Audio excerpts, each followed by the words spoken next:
Hi, I'm Aaron Murch from 2H Media. In this video, we're going to walk through adding a menu item in WordPress. From the WordPress dashboard, hover over Appearance in the left-hand navigation and select Menus. From the Menus screen, you will likely have your header menu selected by default. To change which menu is selected, click the drop-down in the top left-hand corner of the screen. After choosing a menu from the drop-down, click the Select button to load in your desired menu.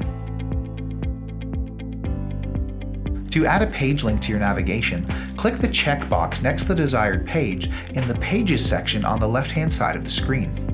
To modify where your new page link appears in your menu, click and drag your link up and down within the Menu Structure section in the center of the page.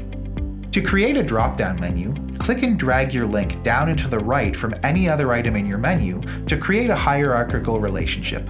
To add a post to your menu, whether that's a standard post type or a custom post type, open up the desired post section on the left-hand side of the screen and once again click the checkbox next to the desired post type. With the desired post selected, click the Add to Menu button, and once again, drag your new link up and down within your menu structure to determine where it appears in your menu.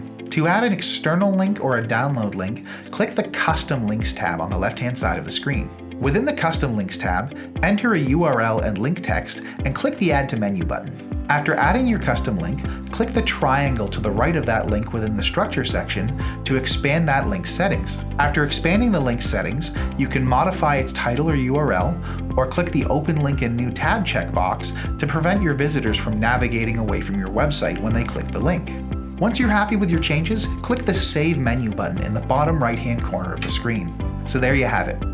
If you followed along with this entire video, you should have a basic idea of how to add links and change their position within your WordPress menus.